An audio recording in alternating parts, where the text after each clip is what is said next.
Olá pessoal, sejam todos bem-vindos ao Clube Criminal, seu podcast diário, sempre com um assunto relevante sobre a nossa advocacia. Hoje, o tema de hoje é um dos mais importantes, se não o mais importante, para todo advogado criminalista, porque é ali que começa tudo, né? É o exame de ordem, é a segunda fase, é o momento onde você tem que mostrar que você sabe fazer a prática penal, que é isso que a gente tanto ensina aqui nos nossos Instagrams de direito. Hoje estou eu aqui, Rodrigo Alvarez, defensor público há mais de 10 mil anos, Thiago Burin, nosso professor, João Ricardo Batista, o homem do júri, já fez júri até na lua, e o nosso super convidado de hoje, convidado especialíssimo, professor Leonardo Castro, para falar sobre a segunda fase do exame da ordem. Eu vou começar dando as boas-vindas aqui para o Thiagão, depois passo para o João e, por fim, ouvimos o nosso professor de hoje. Fala pessoal, tudo bem? Sempre digo, é um prazer estar aqui com vocês no Clube Criminal, o único podcast gravado todos os dias, ao meio-dia, ao vivo e sem cortes. Se você quer saber quais foram nossos outros episódios, o que você já teve por aqui, são mais de 100 e eles ficam todos lá gravados no Spotify. Esse episódio aqui também vai estar gravado no Spotify. Você pode nos acompanhar ao vivo, todos os dias ao meio-dia, ou depois nos ouvir quando você está no seu carro, viajando, quando você está no transporte público, quando você está malhando, fazendo um exercício físico lá no Spotify. É só você pesquisar por Clube Criminal. Olha aí, o Rodrigo está mostrando, está na tela. Nós estamos lá no Spotify, Clube Criminal, todos os nossos episódios. Amanhã vamos estar aqui de novo e sempre, todos os dias. Vai lá, João. Bom dia, meu amigo. Bom dia a todos que estão aqui nos assistindo, nos ouvindo. Saiba você que está no replay do Spotify que você pode participar da gravação ao vivo nos Instagrams Criminal na Prática, Rodrigo Alvarez, Thiago Burin, todos os dias ao meio-dia. Sempre com um convidado especialíssimo para trazer algum tema de extrema relevância quando o assunto é advocacia criminal. E eu não posso falar de um tema melhor do que passar na segunda fase. A gente teve agora recentemente, para quem nos acompanha aí, para quem acompanha a trajetória desses que estão tentando ser advogados, a primeira fase da OAB, e agora a gente trouxe um convidado especialíssimo, professor de cursinho, né, de preparatório, para mostrar para a gente também como passar na segunda fase. Doutrinador tem livro, vocês vão conhecer o nosso convidado aqui. Mas o tema é esse, como passar na segunda fase da OAB.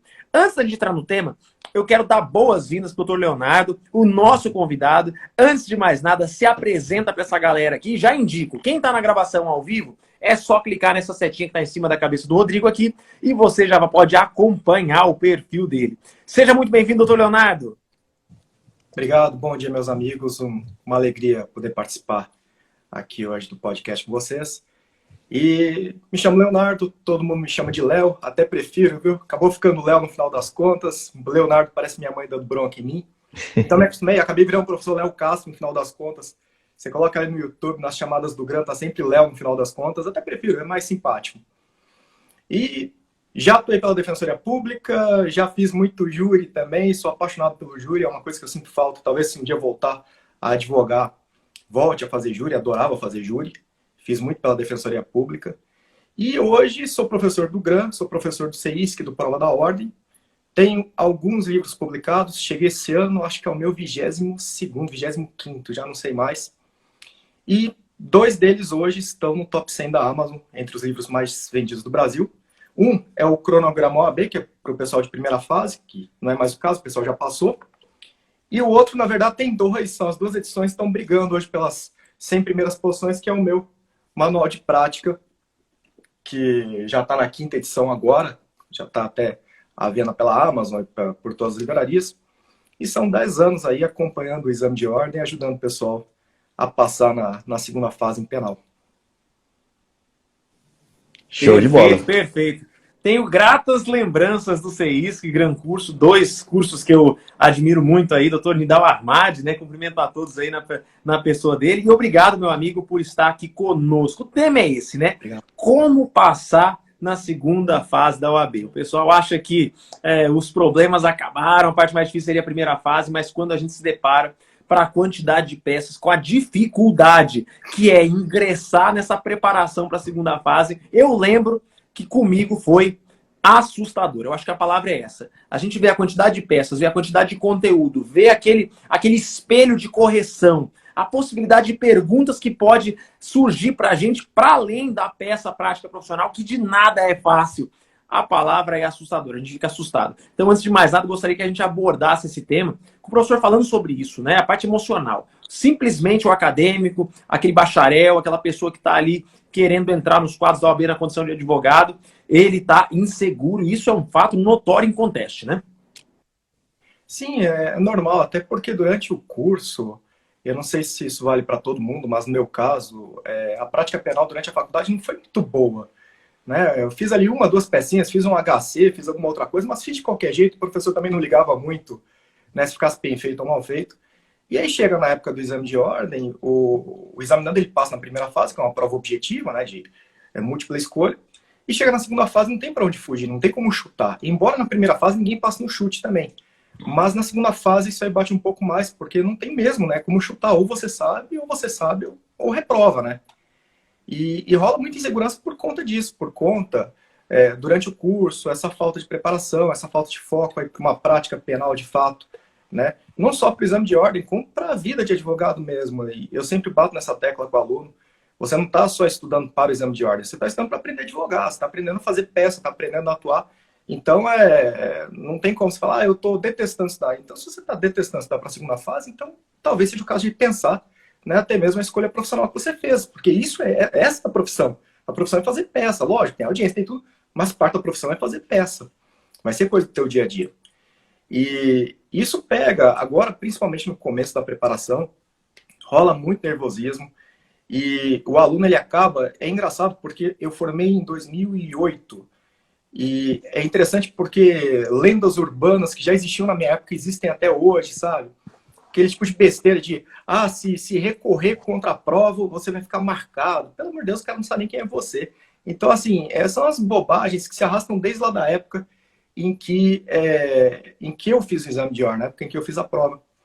E os medos são sempre os mesmos. Agora, nesse primeiro momento, o receio é de errar a peça. Todo mundo, ai meu Deus, se eu errar a peça, o mundo vai acabar. E daqui a uns 10 dias, mais ou menos, se o aluno estiver fazendo uma boa preparação, ele vai descobrir que errar a peça é o menor dos problemas, né? A dificuldade mesmo é identificar a tese, as teses de defesa. Então, a peça é moleza, não tem como errar. Você não vai fazer uma resposta à acusação no lugar de uma apelação, por exemplo. Não tem como errar, é impossível. Então, Olha só, Leonardo, é bem interessante, né? Eu comecei a minha carreira profissional na docência como professor de cursinho preparatório para o exame de ordem, né? E leciono até hoje em cursinho preparatório para o exame de ordem. Eu sempre falo para os alunos que em penal, vou dizer, hein, é impossível você errar a peça na segunda fase. O pessoal erra, mas erra por nervosismo, tá? E eu vivenciei isso. Eu sempre conto a minha história. Quando eu fiz o exame de ordem, acho que eram 3 alegações finais seguidas. 3 alegações finais seguidas.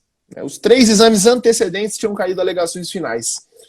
Na minha prova, a gente foi todo mundo sabendo que a peça não seria alegações finais. Não, muito remoto a OAB cobrar 4 exames seguidos a mesma peça, né? Li o enunciado da minha prova e falei, alegações finais. Falei, não pode ser alegações finais. Deve ser apelação. Não tinha sentença na questão, não falava de sentença no enunciado. Eu falava, não, tem que ser apelação, tem que ser apelação, tem que ser apelação, não é.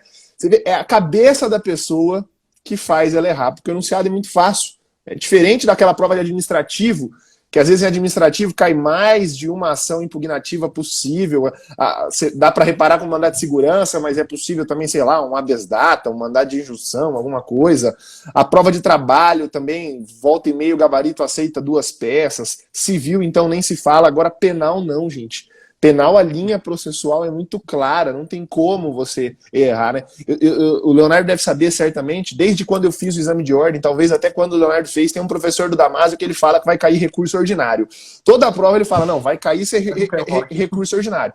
Vai cair ROC ou RHC. Não cai, amigo, não cai. ROC e RHC não vai cair nunca, né? Exame de ordem ele tem assim, né, na prova da OAB em penal, peça mais caída, né, a mãe de todas, a que mais cai. Alegações finais, né? Depois de alegações finais por memoriais, salvo engano, Leonardo, se eu estiver errado, mas apelação também é uma peça com bastante... Apelação e memoriais são as 2 que mais caem nessa ordem, né? Memoriais e apelação. E aí a gente tem outras peças que já caíram também, né? Resposta à acusação, já caiu algumas vezes, né? caiu contra razões de apelação, caiu agravo em execução. A gente tem, assim, esporadicamente essas peças. Tem uma peça de prisão isolada lá, uma revogação de preventiva no exame 11, lá para trás, né? Uma coisa que a gente sempre diz, fica tranquilo, né? Foi um relaxamento. Sexto, exatamente. Um relaxamento de flagrante, isso aí. Um relaxamento de flagrante no exame sexto. Então, assim, peça não... O complicado, o que o aluno tem que se preocupar, né, Leonardo? Aquilo que não passa, a pedra aqui filosofal da prova do AB são as questões, né? Sim, a peça sim. o aluno faz 4. A peça o aluno tem que fazer 3,5, 4. O problema é as questões. O que você acha das questões, Leonardo? Então, quanto à peça, só um parêntese importante, a respeito das contrarrazões, e é o que eu digo, que é interessante como o aluno ele acaba ficando assim com receio da prova, acaba até se boicotando, às vezes, por conta de bobagem que houve por aí. Eu lembro, no 19º exame de ordem, foi a primeira vez que caíram as contrarrazões de apelação. E o que acontece? Naquela época, no 19º exame, tinha um curso específico no Brasil, e esse curso, que é um dos maiores, ele não dava contrarrazões de apelação. O que aconteceu com os alunos que fizeram aquele curso? Os alunos reprovaram, é claro. E aí foi uma confusão na época danada, porque o curso não dava essa peça, enfim. E aí, até hoje, os alunos eles têm essa ideia de que contrarrazões de apelação assim, é uma das peças mais difíceis, sendo que é uma das peças mais fáceis, porque os caras já trazem as teses. Eles falam, olha, a outra parte recorreu está dizendo que tem que elevar a pena, tem que subir a pena além do mínimo, tem que aplicar um agravante. É só você rebater, falar que ele está falando só bobagem. Então, contrarrazões, a peça está pronta ali. É diferente de memoriais, por exemplo, que o cara joga no teu peito ali e fala, ó, diz aí o que você pode pedir. Você pode pedir tudo de tudo, né? Então é uma peça muito mais difícil. Mas as contrarrazões o pessoal tem medo, por conta da mano, 19º exame de ordem, um monte de gente reprovou, um monte de gente errou a peça. Mas isso aconteceu por conta de um curso específico que não deu a peça.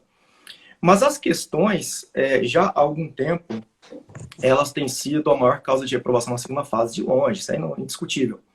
Porque a peça, por mais assim que você faça uma peça horrível, claro, você não pode errar a peça, mas se você acertar a peça, e por mais que faça uma peça horrível, na pior das hipóteses, tua nota vai ficar em 2,5, 2 alguma coisa, ninguém tira abaixo disso.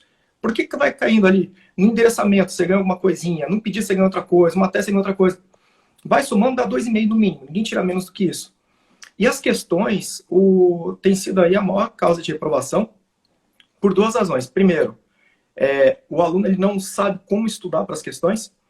Isso aí é de lei. Toda prova o aluno procura e fala, Léo, eu vou comprar a coleção do professor fulano, né, são 5 volumes lá com 2.000 páginas cada, e eu vou ler todas daqui. Eu fiz o cálculo aqui, se eu fizer a leitura aqui, 250 páginas por dia, até o dia da prova eu zero tudo. Eu falo, cara, você não vai aprender nada fazendo isso aí, não adianta, você não vai memorizar esse volume de conteúdo. E você não precisa memorizar nada, né, porque você vai estar com o vade-mecum lá no dia. E, assim, o aluno ele começa estudando errado por conta disso, ele começa a fazer ideia de, vou ter que, né, por exemplo, pegar essa coleção de 5 volumes e decorar. Não, pelo amor de Deus. Na verdade, em vez de fazer isso, em vez de ficar decorando doutrina, enfim, que não precisa mesmo, cara, faz estudo das provas anteriores. A FGV é extremamente repetitiva no que ela pede. Se você pegar, nunca cai nada novo. Você pega, por exemplo, recurso em sentido estrito, todas as vezes em que a banca pediu recurso em sentido estrito, era o mesmo probleminha. Era um caso do júri em que tinha havido a pronúncia e você tem ali que pegar. Aliás, minto, teve uma única situação, acho que foi no 9º exame de ordem, que foi uma absolvição sumária e você tinha que fazer interposição de apelação na condição de assistente de acusação. Acho que foi no 8º ou 9º exame de ordem. Foi a única situação fora da curva ali no júri, na primeira fase do júri, em que eles pediram outra coisa. Mas de resto, é sempre pronúncia, reze com as mesmas teses. E assim, nas questões, é muito mais técnica do que conhecimento. Na verdade, a prova inteira é muito mais técnica do que conhecimento. Quer ver? Eu vou dar um exemplo aqui nas questões, e o aluno ele fica muito surpreso. Quando ele segue essa fórmula, ele vê que funciona. Você pegar qualquer questão do exame de ordem, das 4 lá, qualquer uma mesmo. Você pega o enunciado, faz a leitura e veja se tem algum artigo da lei mencionado ali. Se tiver algum artigo da lei, imagina, por exemplo, dito lá, artigo 121 do Código Penal, no enunciado. Você vai lá no artigo 121 do Código Penal, que foi mencionado aqui no enunciado, você olha no 121. A resposta não vai estar no 121, mas vai estar em alguma remissão no artigo. Sempre, quando você tem essa questão que no enunciado tem a letra da tem ali o artigo, né, a menção a um artigo da lei, sempre você vai achar a resposta ali embaixo, ou alguma outra remissão que faz remissão de emissão, e curiosamente sempre responde a letra B da questão, que sempre A e B, sempre a resposta a letra B. É assim que você chega à resposta. Fica faltando a letra A. Oi? Que normalmente a letra A tem uma pergunta processual, né? Sim, qual é o meio cabível? Sim, daí você mata. A braba mesmo é a B, que vem lá, qual é a tese de defesa, tudo. Daí o cara vai citar o artigo, você vai lá, olha no artigo, vê lá nas emissões, vai estar lá a resposta. E quando a questão não só traduzindo, né, Leonardo? Tem muita gente, pessoal que está começando a estudar agora, primeiro exame de ordem, etc. Remissão são aqueles artiguinhos que tem como se fosse uma colinha debaixo do dispositivo legal. Então você vai lá debaixo do artigo 121, ali ele faz algumas menções, né? Os dispositivos que estão ali mencionados e que na faculdade a gente nem olha, nem aprende a olhar isso, na prova da OAB ele é muito importante, né? Não, e isso vai fazer toda a diferença. Quer ver? Só por curiosidade, algum de vocês tem um Vadmecum aí por perto? Eu procurei, mas o meu não está aqui. E o meu é de 2018. 2008, desculpa. O meu é de 2008 e ele não está por aqui. 2008? Já tem um tempinho. Eu digo porque quando eu lancei, inclusive até há pouco foi falado do Nidal, eu lancei junto com o Nidal, em 2018, um VAD de carreiras policiais. Fui lá buscar o da minha... Na época, para fazer o VAD mais completo. Na época eu tive que comprar todos, eu comprei mesmo, todos os Vadmecums do mercado. Tô brincando, pagando boleto até hoje por conta desses Vadmecums. Né? E a gente fui lá buscar e acabou que a gente conheceu. Qual o Vadmecum você pegou? Qual editora? Fui lá buscar o Saraiva atualizado da minha ex-estagiária, hoje advogada, tia Tilma, última que fez a prova da OAB aqui no escritório. E eu vou falar que eu não abro mão. Remissivo lá do CP, do Código Penal. Você quer o índice remissivo geral? Não, vai, só coloca aí, abre aí, índice alfabético remissivo. Tá bom. Específico esse Vadmecum que você está usando aí. O Vadmecum para código penal, né? Penal ou você quer o índice remissivo do Código Penal ou do processo penal? Índice alfabético remissivo lá do Código Penal. Tá, beleza. Tô nele. Lá no índice alfabético remissivo não fala nada, vai lá no roubo. Especificamente no roubo. No roubo? Isso. E aí é interessante falar pro pessoal, né? O que é o índice alfabético remissivo? Isso aí também a gente não aprende na faculdade, né?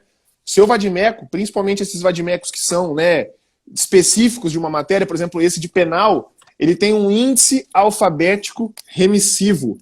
E nesse índice alfabético remissivo, por exemplo, vamos dizer que na prova de processo penal cai algo sobre reconhecimento de pessoa. Reconhecimento de pessoa está muito falado hoje, você vai saber, sei lá, prova documental. E você não sabe qual que é o artigo que fala sobre prova documental. Você vai achar esse índice remissivo, que é como se fosse um sumário de dicionário, tá, por palavra. E lá no índice remissivo de processo penal, você vai achar a palavra prova documental. E você vai ver que prova documental está no artigo 231 do CPP. Tá?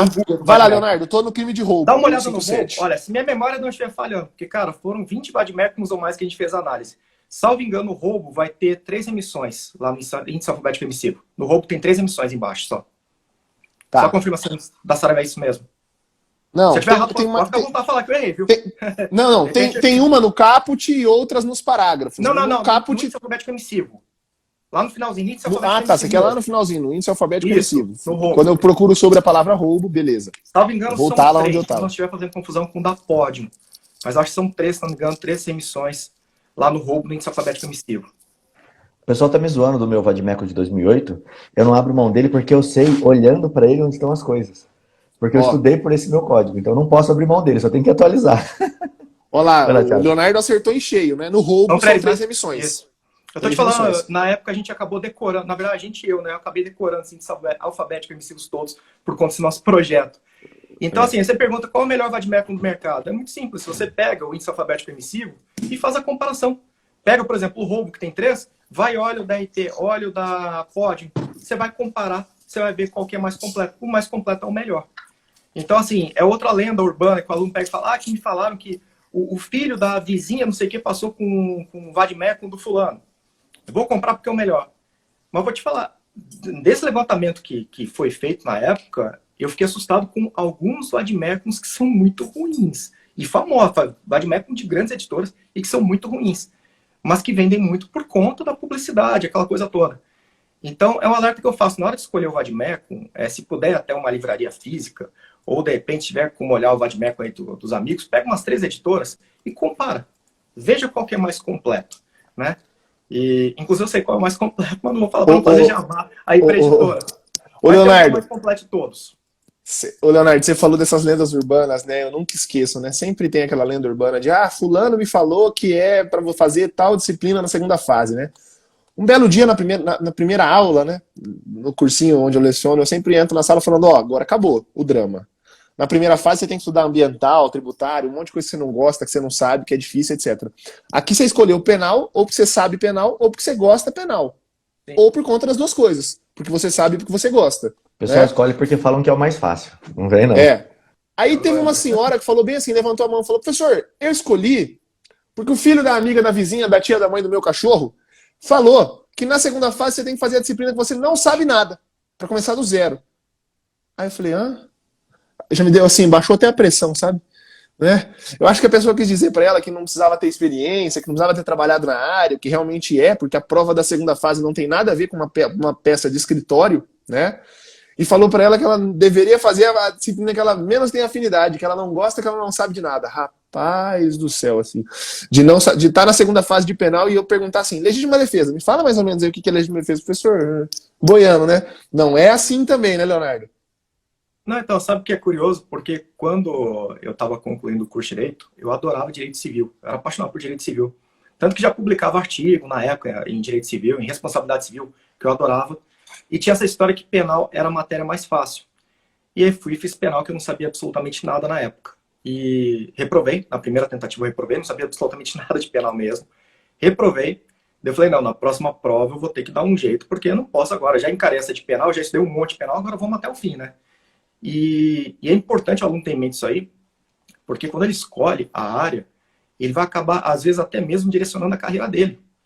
Porque, de repente, o meu caso mesmo, eu acabei fazendo segunda fase em penal, daí quebrei a cabeça, na segunda tentativa eu passei. Daí quando eu passei, eu falei, vou criar um blogzinho aqui para ajudar a galera que está estudando para direito penal, a prática penal para a segunda fase. Nesse meio tempo, já peguei e publiquei meu primeiro livro junto com o Rogério Greco e o Luiz Flávio Gomes, por conta desse blog que eu tinha em direito penal. Quando eu fui atuar pela defensoria, fui parar no júri. Então, assim, direcionou completamente minha carreira. Se eu tivesse feito prática civil, minha carreira tinha ido para outro rumo. Então, assim, o aluno ele pega e fala, eu pego e estou estudando, vou fazer OAB, mas vou fazer OAB porque só porque estão me enchendo o saco, mas eu não tenho nem vontade de advogar, enfim, vou fazer por fazer. Só que você pega, por exemplo, o cara vai fazer prática penal. Imagina que ele quer ser delegado. Vai lá e faz prática penal. E ele vai estar estudando para a prova de delegado, porque ele vai se aprofundar tanto em penal, que ele vai acabar estudando ali, vai acabar por tabela estudando para a prova de delegado. Né? Isso eu até digo por mim mesmo. Quando eu passei na prova para delegado, foi por conta de estar dando aula de direito penal. Eu estava tanto direito penal, direito processual penal, que chegou ali na hora, na prova oral, fechei, tirei 100 em penal e processo penal, foi muito tranquilo, porque eu já estudava muito por conta da profissão. E é isso que eu chamo a atenção do aluno. Cara, se for escolher, não escolhe de qualquer jeito, sabe? Pensa o que você quer a tua carreira. Eu quero virar um advogado tributarista. Então, vai fazer tributário na segunda fase. Eu quero virar delegado, né? Mas vou fazer o OAB por fazer. Então, faça penal, que você já vai estar estudando para concurso de delegado, né? Vai estar aproveitando muita coisa. Então, é importante que o aluno ele veja que isso aqui não é mais uma prova, né?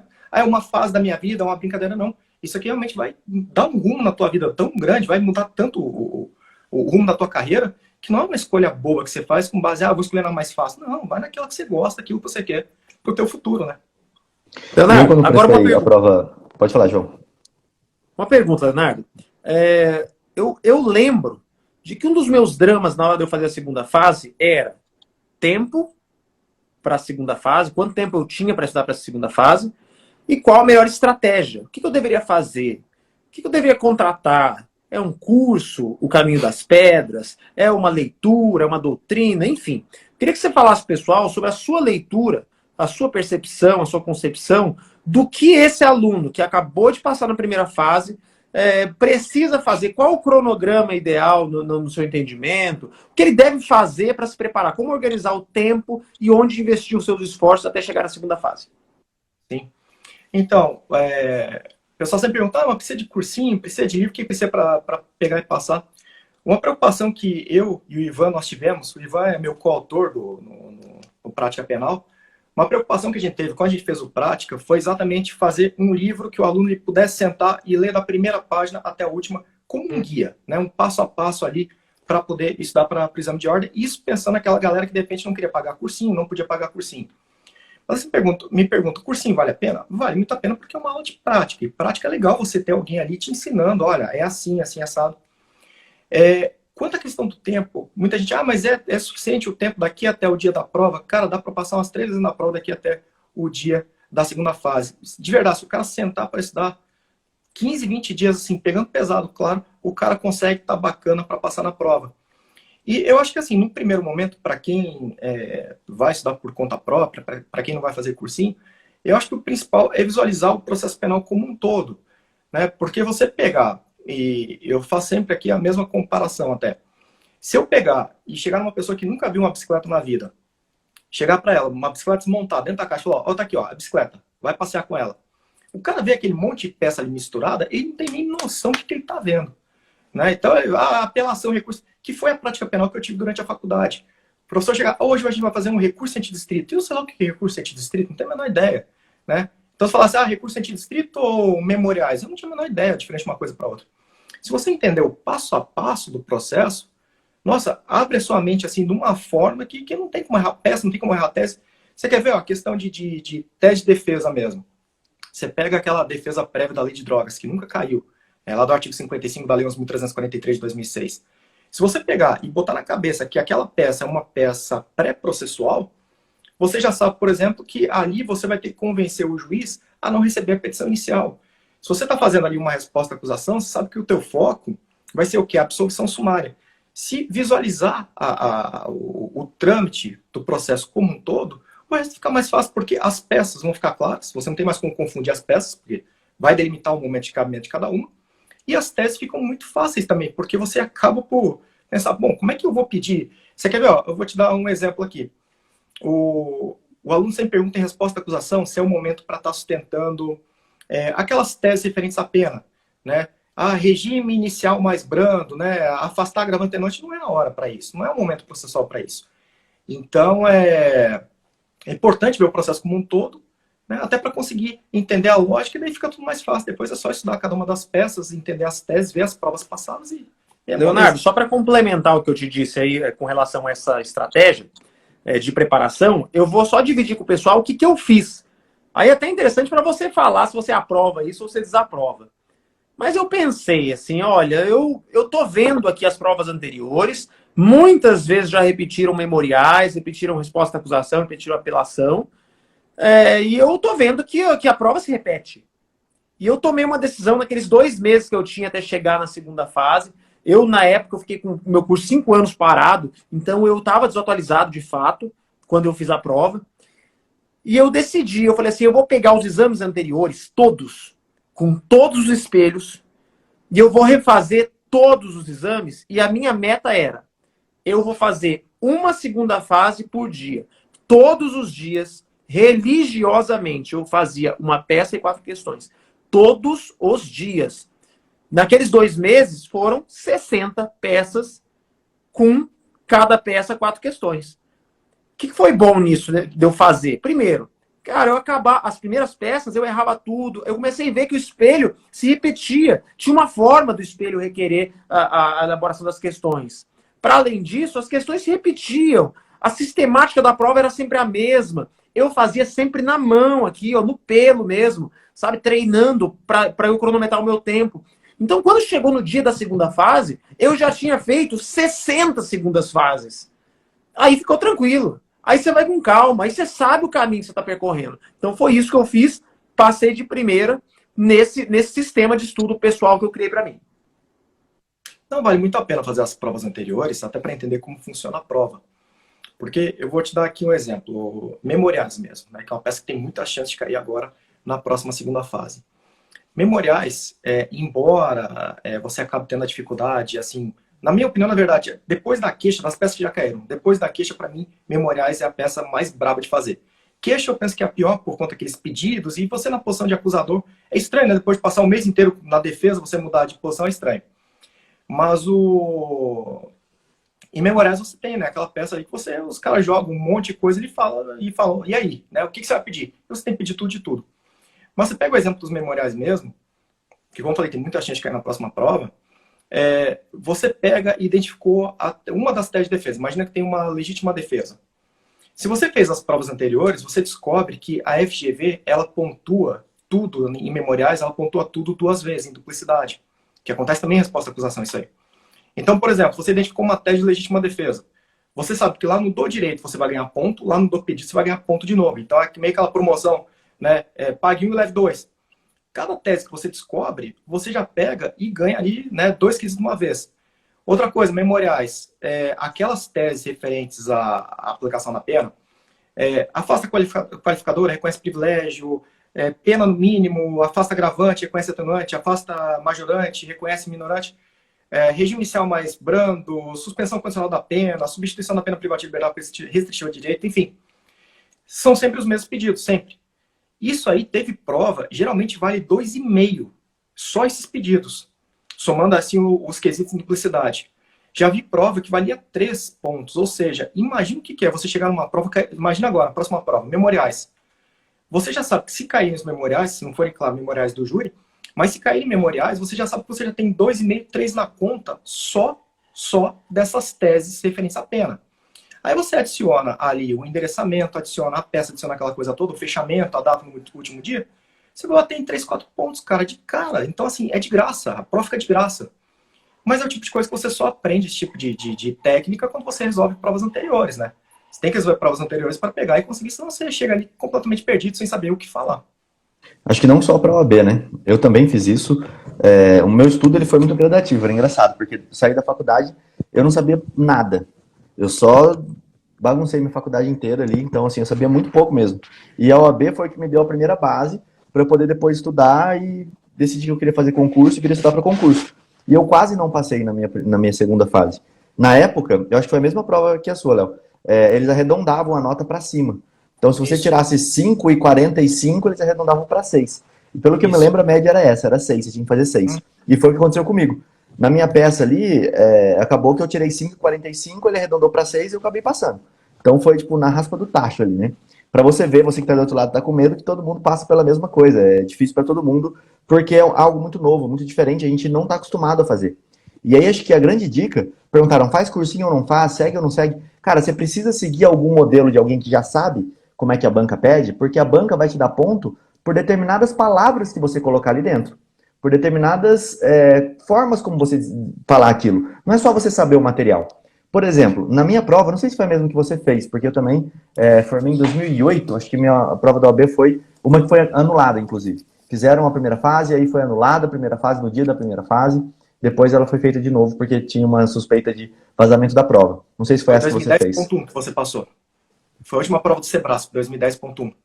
Na sequência, a FGV assumiu 2010.2, que foi a primeira prova da FGV. Não é o ano 2010, não. Era o ano de 2008, acho que foi. Não. A numeração da prova foi assim, 2010.1, que foi a última do Sebrasp, que teve aquele suposto vazamento do gabarito. Exato, foi nesse rolo aí. Outro vazamento, né? Foi esse rolo aí.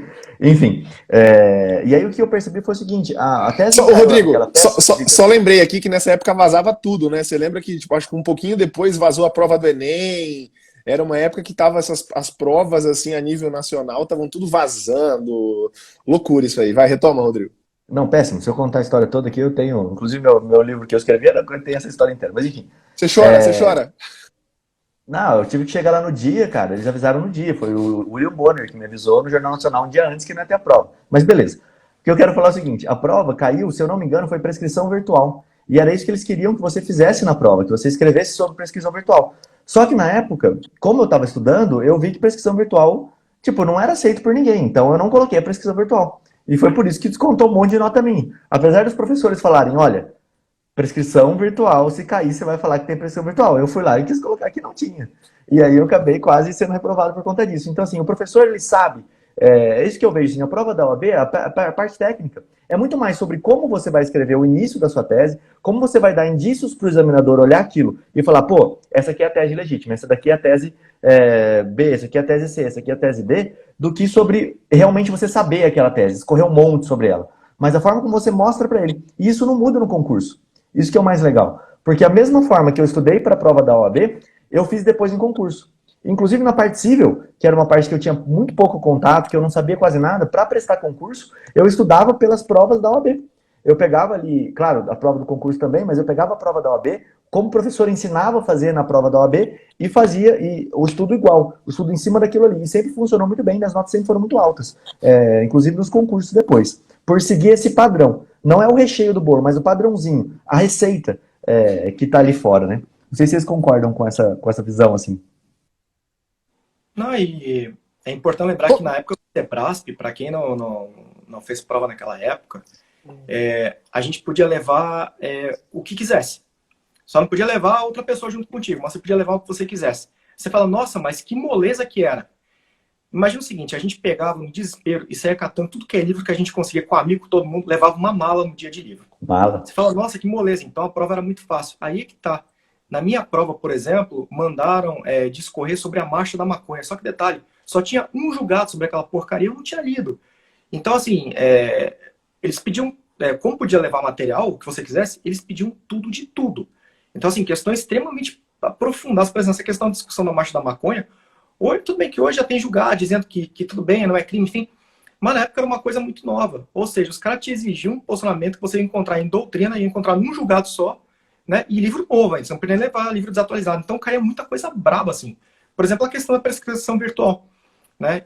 Que hoje você vai lá, menciona o assunto, beleza, acabou. Agora, na época, os caras queriam que você discorrer sobre o assunto. Falasse, lembra, na verdade, muito até uma prova discursiva, de repente, magistratura, alguma coisa, que os caras te exigem ali, que é aprofundamento brabo. Hoje até que nem tanto, hoje tem sido mais aquela coisa objetiva, mas no passado era extremamente aprofundado, né? Os caras vinham, discorra sobre o início do mundo aí. Você, meu Deus, o que eu vou falar, cara, agora, né? E você acaba que fica sem saber o que responder. E no exame de ordem, é uma beleza. Tinha os livros, porque... né, Léo? Tinha os livros certos, tinha os livros certos que você tem que levar. Você tem que pegar um Delmanto, você tem que pegar um não sei o quê, você tem que pegar não sei o que lá. Você precisa ter um Rui Stocco aí, ó, Thiago. Precisava levar um Rui Stocco de jurisprudência. Sim, os caras falavam, por exemplo, chegar na época da prova, e os caras falavam, olha, porque a banca gosta do capês, né?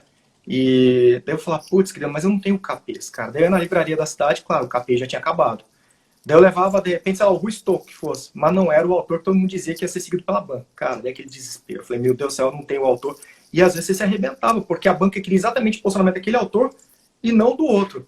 Então era um horror a prova naquela época. Fora que, assim, exigia do examinando grana para comprar livro. Até eu lembro que tinha uma professora que brincava na época, ó, passa cheque sem fundo, depois você resolve tua vida como advogado, você se defende, né? Para conseguir comprar os livros. Porque exigia um investimento altíssimo. E hoje não, hoje você tem uma prova com base só no VAD-MECUM, e claro, eles não podem mais pedir nada de outro mundo, porque é só o VAD-MECUM que você tem ali na hora. E é interessante porque se você pegar as respostas, tanto as respostas trazidas para a peça quanto para as questões nos gabaritos anteriores, vocês vão perceber que as respostas, elas são formadas parte pelo próprio enunciado, parte pela letra da lei.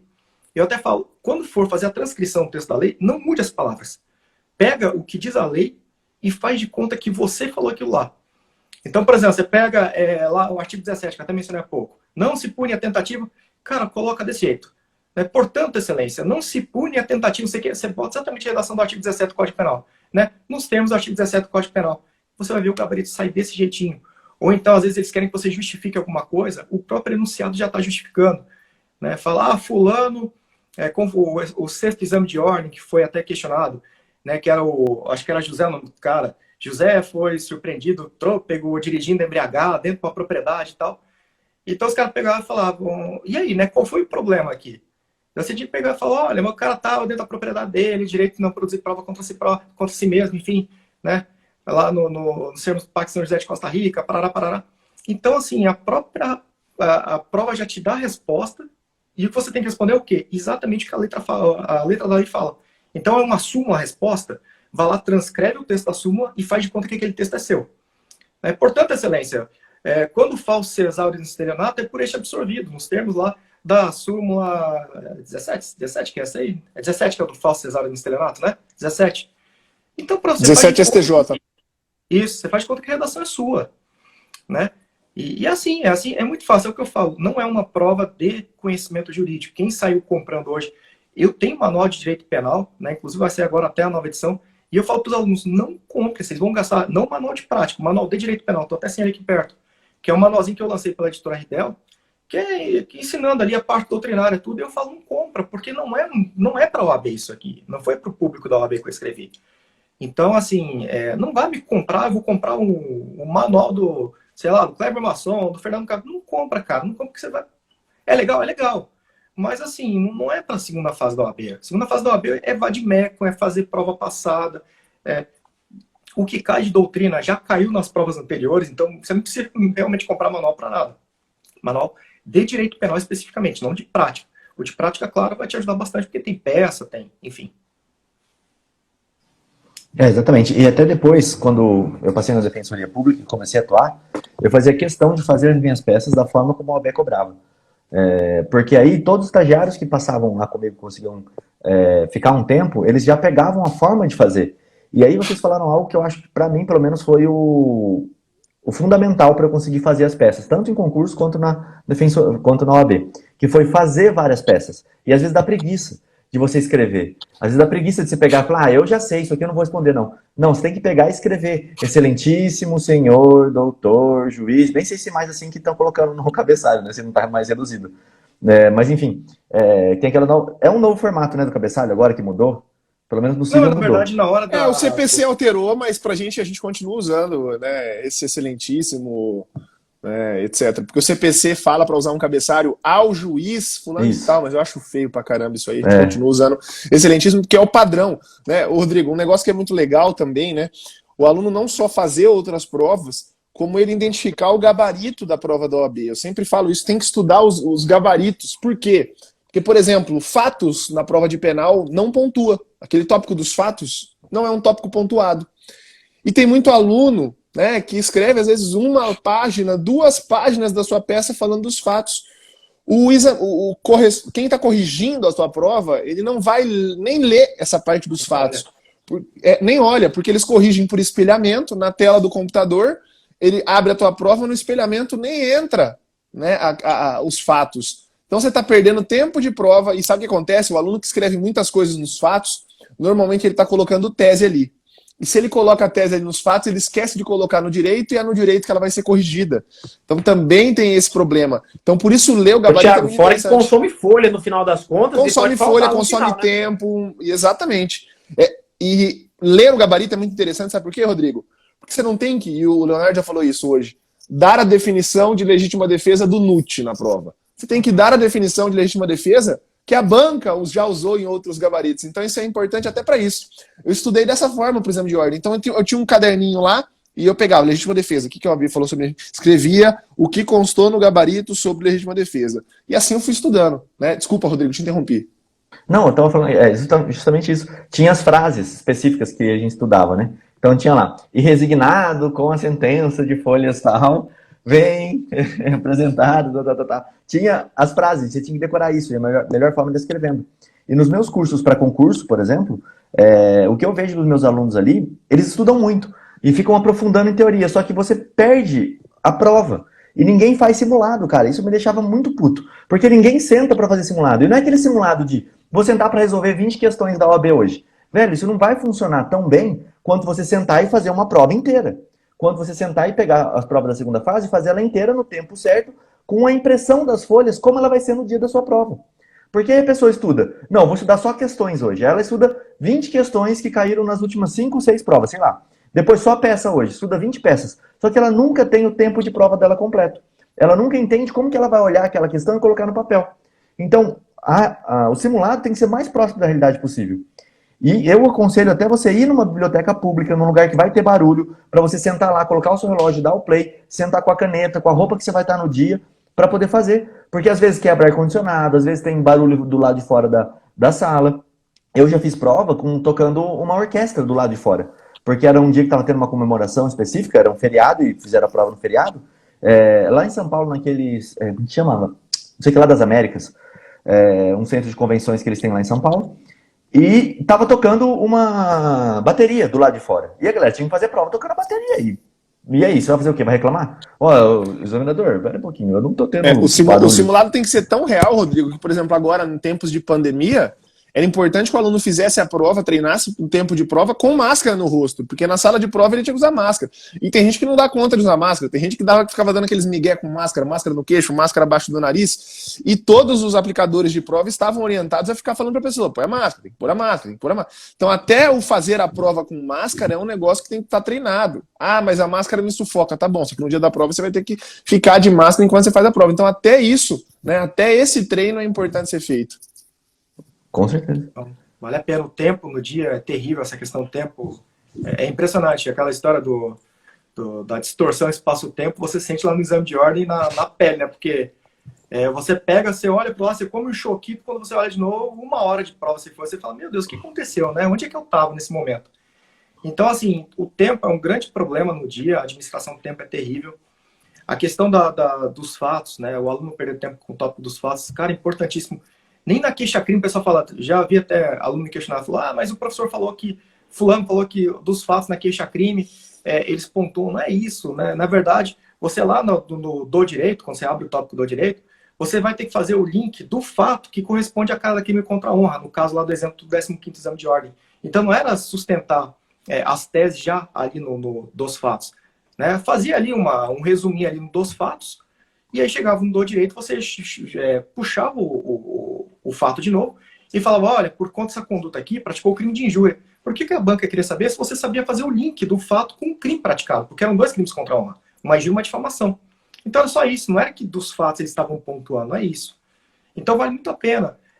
O treino com barulho é muito legal também para você pegar e saber lidar ali com alguma situação que foge do teu controle, um ar-condicionado que quebra, sabe? Um cara do teu lado ali que, sei lá, fica nervoso e começa a fungar. Eu já fiz prova de direito, cara. Eu tô ali, o cara... Batendo, né? Pelo amor de Deus, cara, dá vontade de você, gastar o teu réu primário ali com o cara. Então, assim, é bom você se acostumar com isso aí. Você acostuma com isso. Coisa que eu já vi, por exemplo, as pessoas levam algo com gás, Coca-Cola, e vai esquentando, ela sai do que estava geladinho e esquenta. Cara, quantas vezes eu já não vi o cara abrir água com gás e explodir em cima da prova dele? E aí, tipo, sempre cara, abre tudo antes. Você vai levar uma água, abre antes de você começar a prova. Você não come coisa diferente do que você come no seu dia a dia. A prova tem que ser o espelho de como você treina. E você tem que treinar assim. Tipo, o cara no dia anterior... Por exemplo, eu bebi antes das provas. Tomava 3 cervejas, sempre antes de todas as provas que eu fiz. Só que eu era acostumado a fazer isso. Não que eu treinava assim, mas todas as provas que eu fazia isso. Aí as pessoas ouvem falar isso e falam assim, não, vou fazer isso também. Só que, cara, era uma forma de eu conseguir relaxar na noite anterior e parar de pensar na prova. E aí eu tomava 3 cervejas, era top pra eu poder dormir. Agora, tipo, eu não recomendo que você faça isso, porque às vezes você vai ter dor de cabeça, se você não tá acostumado, vai ser ruim. Então você tem que treinar da forma como você vai jogar, não tem como. Qualquer tipo de prova, né? O treino tem que ser muito próximo daquilo que você vai fazer. Agora, tirando essa parte da bebida, né? Você não vai ficar bebendo toda vez que você for treinar, que não vai dar outra. Parar de seguir essas fórmulas dos outros também, isso que é uma coisa que eu fico doente quando eu vejo o professor falando por aí. Pessoal, a véspera da prova é um dia para você descansar, fazer para lazer. Cara, eu vou te falar, às vezes que eu fiz concurso na vida, pelo amor de Deus, eu estudei até a hora da prova, cara. Eu tava ali no corredor, o fiscal, vamos entrar, calma, deixa eu ler mais um pouco o Vadmeco aqui. Então são umas coisas assim, e cara, é impressionante, parece que tem um santo protetor do concurseiro que ele te diz qual é a página, vai cair alguma coisa, naqueles 5 minutos antes da prova ali, sempre tá certo. Então assim, às vezes os caras vêm com essas técnicas malucas de, sabe, na véspera vai descansar, ou faz não sei o que e tal, e não funciona. Toma um sorvete, tinha uma professora de cursinho que falava na véspera você tem que tomar um sorvete e passear. Sabe o que eu falo, Leonardo? Então, assim, é importante que o aluno descubra, cara, qual que é a dele, né, o que funciona para ele. Como e a geração de hoje... Vida, né? A geração de hoje é uma geração de estudo de véspera, né? A geração de hoje... A mãe de todo mundo falou pra você, meu filho, quando você estava no colégio, fecha o olho, você vai lembrar da mamãe falando, filho, tem que chegar todo dia da aula, fazer a tarefa e estudar o conteúdo do dia. Ninguém fez isso. Ninguém nunca fez isso. A gente só estudava para a prova, e na faculdade também, na véspera da prova. Né? Então você tem uma memória curta, trabalhada, treinada. Então o aluno que sempre estudou na véspera, no sábado ele vai ter que dar uma estudada, ele vai dar uma revisada? Vai. Só que aí também, ó, Leonardo, eu sempre falo, né? Cuidado com a autossabotagem. Isso aconteceu comigo, né? Na minha véspera de prova eu estudei o sábado inteiro. E no sábado à noite eu peguei para fazer questões de prescrição, que é um dos temas mais sensíveis e talvez o mais difícil de direito penal na segunda fase do exame de ordem. Eu errei todas as questões de prescrição que eu fiz no sábado à noite, né? Também não é um horário para isso, porque daí aquilo me deu um desespero, eu fui dormir vomitando, porque eu achei que eu não ia passar no exame de ordem, porque eu não estava errando todas as questões de prescrição. Então eu brinco assim, é a hora de você estudar, de você revisar todo o conteúdo. Mas se tem um tema que te incomoda, me incomoda fazer questões de prescrição. Não, me incomoda redigir uma peça de reze. Não vai fazer aquilo na véspera da prova, porque aquilo vai te dar insegurança. Isso é muito importante também. O Thiago citou o professor Pierluigi. Perdão, pode falar. Não, falando que o Thiago citou o professor Pierluigi. Aula dada é aula estudada hoje. É um dos caras que ensinam sobre como estudar, ele é muito bom. Acho que ele faleceu, inclusive, esses tempos. Mas é muito legal o material dele. Pode falar, Léo. Até falando de prescrição, até faço um convite hoje. Toda quarta-feira eu tenho uma aula chamada Direito Penal e Flashcards no Gran Jurídico. No YouTube, é aberto para quem quiser. Hoje, às 19 horas, horário de Brasília, lá no Gran Jurídico, vou ter uma aula de prescrição. É um quadro que tem toda semana, Direito Penal e Flashcards, aí estão todos convidados aí. Show de bola. O pessoal está perguntando qual que é o Vademecum. O pessoal está querendo saber qual que é o Vademecum que você falou. Segredo. Mas tem um que realmente é diferente de todos os outros. Tem um que é diferente de todos os outros. E não é temático. Ó, já vou dar a dica, não é temático. Ele tem alguma cor específica que a gente tem que ficar atento, alguma coisa de situação, assim ou não? Não é um VAD temático penal, não é. O mais completo do mercado não é um VAD temático, é um VAD geral. Legal. Entendi. Já dá pra matar metade aí. E qual que é a cor dele? Azul, amarelo, verde? Deixa eu ver, eu tenho... Cara, ele é bem colorido. Ele ali no cantinho agora tem, inclusive, o que eu uso, vejo quando tá ali no canto. Ele é bem colorido. Você vê um advogado bom é quando ele responde sem responder, né? Tá dando na inquirição, o cara sai pela tangente, igual sabonete, lambari e saboada, né? Sim. Bem coloridinho, não é temático, é um VAD geral. Cara, é o melhor de longe. Hoje não tem... Mas ano que vem vai ter um melhor ainda, mas é um projeto que tá em andamento ainda. Por enquanto, hoje, esse é o melhor ainda. Legal. E já que o Leonardo deu uma bomba, tem uma bomba pra galera que acompanha o movimento criminal na prática e etc., quem sabe vem uma bomba aí do movimento criminal na prática também ligada à OAB. Ponto, não falo mais nada. E já até tô dando meu tchau de hoje, porque nós já estamos chegando quase em 1 hora de live, porque eu gosto de jogar a bomba e ficar quieto, soltar. Deixa eu até falar uma outra coisa sobre comportamento que eu acho legal. Eu fiz o projeto com o Thiago também várias vezes. Eles faziam aqueles aulão de véspera, né? O dia D, eu acho muito legal, até aquela semana antes e tal. Só que era para a prova da primeira fase, mas funciona bem para a segunda. E eu ia lá fazer hipnose com a galera. Hipnose coletiva, assim mesmo. Pegava uma sala, tinha o quê? 100 pessoas lá, Thiago? 100, 150? Quantos tinha lá? Mais ou menos isso. Tinha até mais, dava 200. Aí pegava, muito legal, a gente pegava assim um auditório inteiro da galera, 200 pessoas lá, sei lá, tinha uma galera, e eu fazia uma hipnose coletiva para a galera poder relaxar na hora da prova. Aí todo mundo fala, mas isso aí funciona para todo mundo? Cara, não vai, nada vai funcionar para todo mundo. Eu tomava uma cerveja, não vai funcionar para você, talvez. Então, cada coisa funciona para uma pessoa específica. E o mais legal era receber o feedback do pessoal, falando, cara, eu nunca fiz a prova tão relaxado. E às vezes o que você precisa... Opa, cortou eu aqui, voltei. Às vezes você precisa achar uma forma de estar relaxado na hora da prova. Estudar, claro, você vai precisar, não tem quem passe, como o Léo começou falando aqui, não dá para passar no chute, né? Não tem como, é muito difícil você conseguir passar no chute. Você precisa achar meios que te façam conseguir fazer a prova bem. E várias coisas a gente falou aqui hoje, é treinar muito, é fazer todas as provas anteriores, e eu acho essencial ir para um cursinho que corrija as suas provas. Né? Para quem tem dificuldade, você tem que ir num lugar onde as pessoas peguem a sua prova e corrijam e mostram para você. E não ter preguiça. Porque as pessoas, quando estudam, elas têm preguiça de fazer a prova do jeito que tem que ser feita, de corrigir a prova, mesmo aquilo que acertou. Eu acertei essa legítima defesa aqui, então eu não vou nem corrigir. Cara, corrige, porque é na correção que você vai ver, pô, eu acertei, mas eu podia ser um pouco melhor. E só quem sabe da prova, só quem tá nesse mundo, vai conseguir te mostrar quais são os caminhos mais fáceis aí. Por isso até que a gente chamou o Léo aqui, até queria agradecer a presença dele aqui, deixar para ele poder falar aí as últimas considerações, pontuações dele aí. Obrigado, viu, pela sua presença aqui. Pessoal, quem não segue e quer seguir o Léo aqui em cima, ó, tá? Clica aqui para você poder entender aqui um pouco mais, quem ainda não segue ele, ou não segue um de nós três aqui também, tá aqui em cima, a gente tá pelo Instagram, e para quem tá ouvindo o replay, o Instagram dele é Leonardo Castro Professor, tá? Só você procurar lá, você vai achar. Léo, obrigado, viu? Pessoal, obrigado pelo convite. Conversa sempre boa, falar sobre o OAB é sempre divertido. Para quem está nesse meio é sempre divertido conversar, até porque sabe que muito do que é dito acaba, de fato, ajudando o aluno rumo a essa jornada. Eu sei que nessa primeira semana está todo mundo com medo, né? Aquele desespero, será que eu vou conseguir? Mas fica tranquilo que consegue, a prova não é tão difícil. Na verdade, o pior já passou, que é a primeira fase. Conseguir estudar direito de trabalho, direito empresarial, isso aí é passado. Agora é só festa, é só estudar penal, né? Para quem gosta de penal, é claro, vai ser muito bom. E para quem não gosta de penal, que foi o meu caso quando eu fiz o OAB, né, que aprendi a gostar depois, cara, dá para você dar a volta por cima ainda, dá para aprender, tem muito tempo, dá para aprender tranquilo, desde que você siga aí, né, um passo a passo, tenha o norte dado seja por um cursinho, seja por um livro, seja por um perfil de Instagram, seja por onde for, você vai conseguir, sem dúvida alguma, obter a aprovação, desde que você siga aí a metodologia adotada e confia, né? Eu vou confiar no professor fulano, no professor Beltrano. Esquece o filho da vizinha, esquece o primo, foca no que esse professor está dizendo e vai até o fim com ele. Porque se você começar a misturar tudo, aí você não passa, de fato não consegue passar. Show de bola. João, Thiago, brigadão aí por mais um podcast Clube Criminal aqui. Hoje um pouquinho diferente, né? A gente falando do momento pré, mas eu acho muito importante, porque é uma das fases que todo mundo tem que passar. E se você passar bem, já é um estudo até para sua carreira aí, da forma como você vai fazer suas petições. Claro que muda um pouco, né? A gente falou muito sobre a questão fática, que numa peça real mesmo, no dia a dia, vai ser importante você fazer o fato. Já na OAB não vai pegar tanto. Então tem diferenças, mas é uma preparação muito